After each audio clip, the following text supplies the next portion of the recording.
I don't think you're allowed to scan in here. Yeah, I know. No lasers allowed. This is ScanX 1.8.3. So it's better than it was before.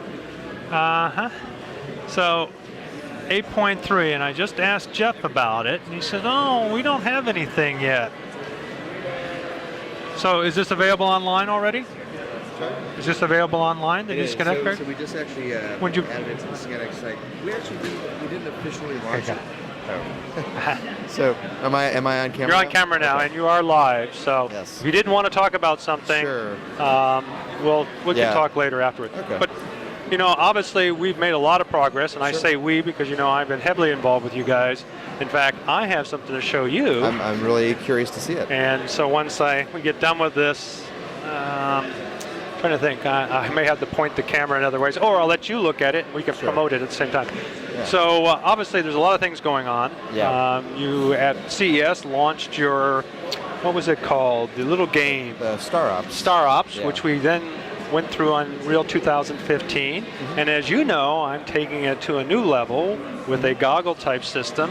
I was able to download the SDK the other day, thanks to Jeff, and actually applied it to the goggle system. I may even be able to give you a demo before we leave. Very, very We'll have to close one eye because we haven't done stereo, okay. But you'll get an idea of it, so we'll do that. Yeah. And then also, as you know, I've been working on I call it the Pro version, or BioCapture, where I pretty much put all the bells and whistles into it and added, for me, the benefit of being able to point and modify the sensor. Yeah. And Jeff's been tired of me lately because I've been bugging him a lot. It's been pretty cool to see how you've sort of taken the physical device and hacked it to do all sorts of interesting sort of extensions to what you can do. That's my NEODiVR mount system. Yeah. And like I said, when we reverse this, you can see where we've gone with that. A lot of it hasn't changed other than I've added with the new case the ability to add the new lens, which I don't know if we can talk about yet, but obviously there's a potential for something coming out in the future for that little bayonet connector. I'm using it right now for a close-up, plus the NEODiVR mount can be used for standard camera functionality that it's not 3D, so it kind of has a more versatile role coming out. Yeah. Okay. So we said you had ScanX. Yeah, so we actually recently pushed an update to ScanX. You didn't actually really mention much publicly. There were a lot of sort of minor little bug fixes and an increase in quality for color textures yet again. So now we're at 1.8.3, and which is a minor update. And I'm not sure exactly when 1.9 will come out and what we'll have in it, but Nicholas has been quite busy with a lot of new optimizations, particularly around uplink, the Wi-Fi transfer capability. Improved? Yeah. You know, right now, if you've got the right modem, it works fabulously. I get about 30 frames per second. Obviously, a GPU really enhances that functionality, but they're very inexpensive. I've got, what is it, a 760 or something? Low cost, less than, it's like $65. It's an NVIDIA card. Okay, yeah. It's about $65, and it still will give you 30 frames per second. So you don't have to create outlandish hardware. In fact, my laptop has an 830, which is an older, an 850, and it works fabulously. It's an Asus. You can buy it for under $1,000. Yeah. So you don't need a lot of hardware, and not really. And in fact, I've tweaked the iOS version.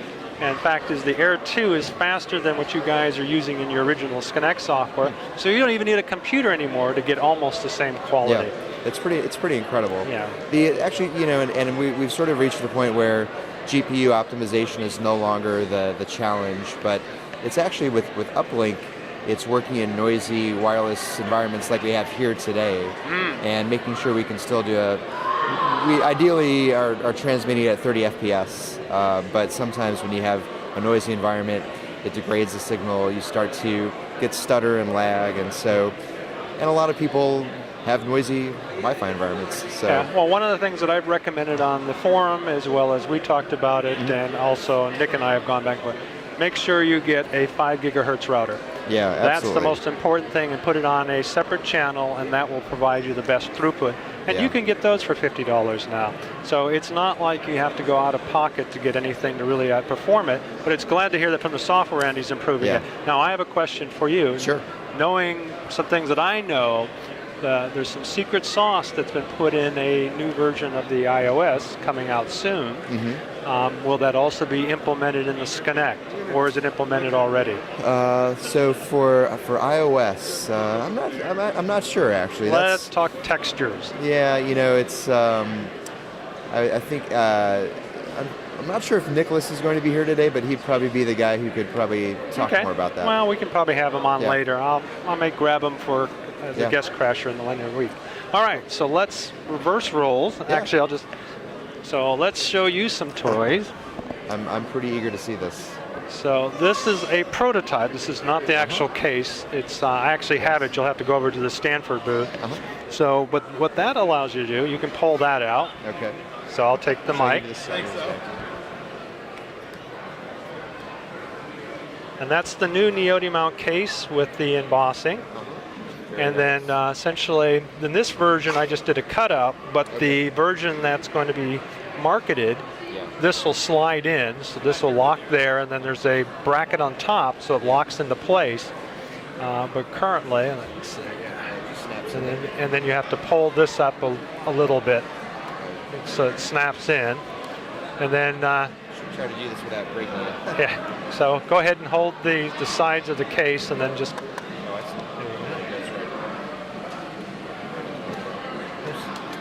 There you go, just kind of push it in. Yeah, excellent.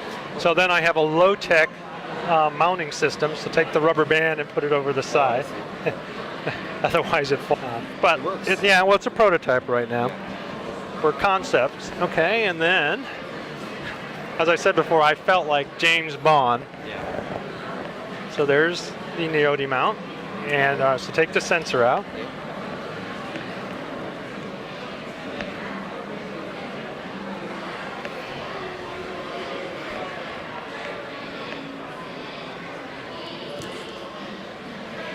So as you know, the advantage of the NEODi mount system is that it magnetically holds it in place, and there are additional collars, as I call them, allow you to put a light system on it, or coming up soon is a mic system, so that you can use it.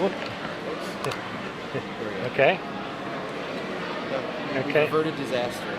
Yeah. All right.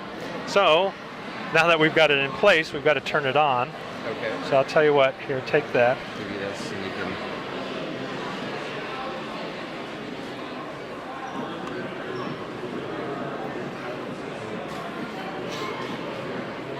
Now, one thing that I noticed immediately, which one? There we go.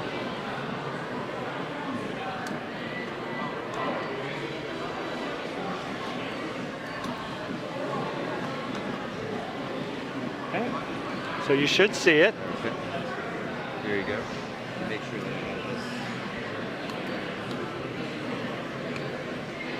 Okay.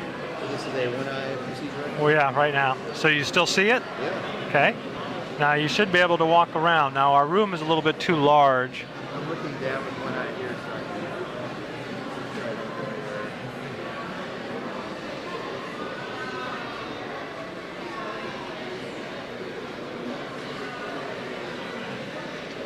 I think I can literally say I've seen the future.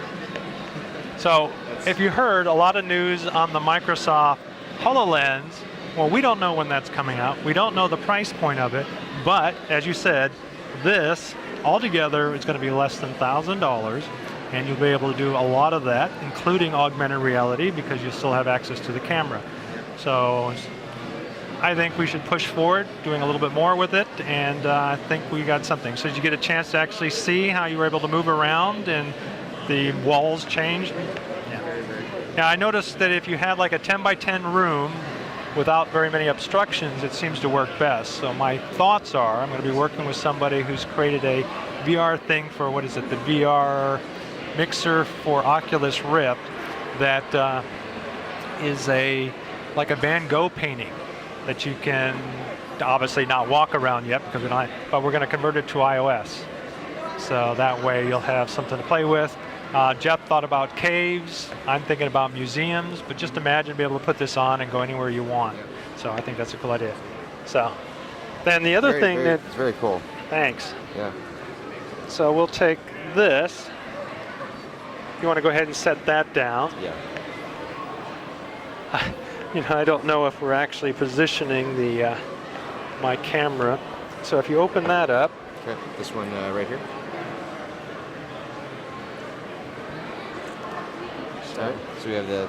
So this is what I call the bare essentials, which is essentially just the magnetic system. And the nice thing about this is because it uses the neodymium magnets, and as you can see, they're pretty firm, but you'll be able to take it from one device to another very rapidly, and then go ahead and plug it in. And let's see if it's still up and running. Open it up. There you go. So there's the Pro version. So the difference, you can still pinch the zoom, but now you have a slider off to the side, so you don't have to take your hands away from the scan. I now have a color focus functionality and a spot focus, which is the little button below the scan. And then you can vary the number of faces and also the amount of detail. Now, as you know, because the iOS device isn't as fast as the GPU, you can get better detail. And as you're aware, we're applying some occipital magic to this. What's different about this is that you'll now have color resolution that rivals, in my opinion, the Itzy's product. But more importantly, if you're just going to color prints with it, it's all you need. So in fact, the Itzy's had to be reduced because they're too high resolution to go to shapeways or something like that. So we're in a perfect position here for anybody who wants to create color prints very quickly with good resolution. So this is still a previous iteration. This performance on this is, I think, about 25–30% better. Despite that, the fact that you're still using the onboard capabilities of the iPad. Now this is, what do I got? 300K faces. I think that's what was switched on. If you go ahead and go back, up on top is a switch. Okay, I haven't calibrated it for this one, but the top one identifies 300 or 50. What's it on? It should be on 300. So what that does is it determines the number of faces that are used for color. Then the depth only and RGBD is the new system that you have where you're actually applying the color camera. Down in the bottom left-hand corner is the new feature that allows you to increase your volume. Right now it is set at the standard. Now that's actually for the camera itself, but go to the one on the left. And you can take the bottom plate off. But on the left-hand side, that increases or decreases the number of volume resolution. So if you go all the way to the max, it takes a lot longer, and you'll have more noise, but if you have the time, you'll get the most detail possible. It's like the highest setting. And then off to the right-hand side that you're playing with, notice how you have a manual and a spot focus. What that allows you to do, because now that we can do better color, it allows you to focus on the particular object and get the most pristine focus that you can out of the camera. And then you can also, if you go back to auto, notice that that slider's adjusting. So even though we don't have a absolute metric system, it will adjust based upon where you focus at. And then you can hit manual at that point, or if you hit spot focus, it automatically goes to manual and locks at that point. And so now you can scan if you want. Now hold it still because our resolution is higher, which means it's not going to be real time. But if you've got the time, you can get the most resolution possible. So it's integrating a number of frames. I'm sorry? It's integrating a number of depth recordings to get to the high resolution. Right. And you have to actually move it from position to position slower. So it feeds it in. In this case, we obviously have a few areas. But go ahead and hit the stop button. And don't apply color, but go to the X-ray mode. And then if you expand it, you can see that now you have almost 3 times the number of faces. It's a tremendously dense. So again, it's slower, not in real time, but if you've got an inanimate object or somebody who's patient, you can get some, and I think it's very important because when you're printing these things, it is actually the surface detail that really brings out a lifelike thing. And obviously my hands are full right now, but if I have, as you may have seen it the last time, I always carry her with me. Let's see where. I think she's in this pocket.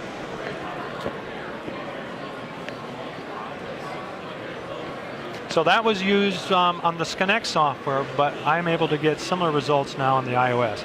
And the important thing is, look at the surface detail.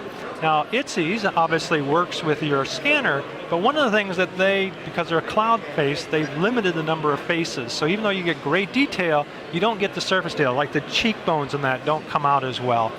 So this is one of the advantages of using Skinect, and hopefully mid-June on an iOS device. And where did you have this printed? This was done at Shapeways. Mm-hmm.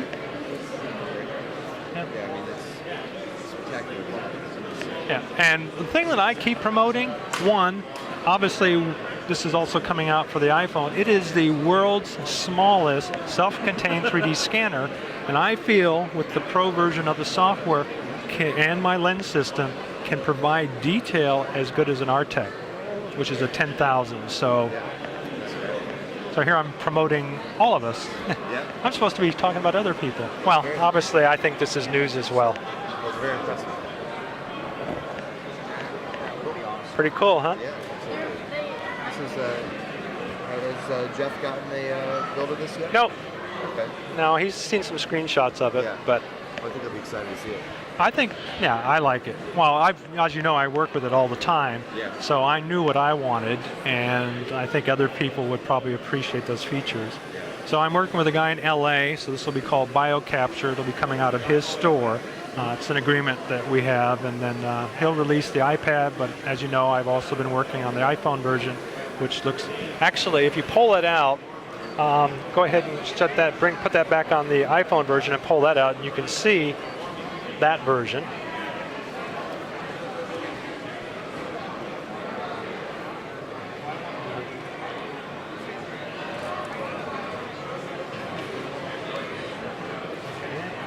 Make sure it's slide, there you go. And go ahead and plug it in. And then go ahead and close that app out. And then probably double press on it to close everything up. And then let's see where it's at. I think it's this one. Nope, wrong one.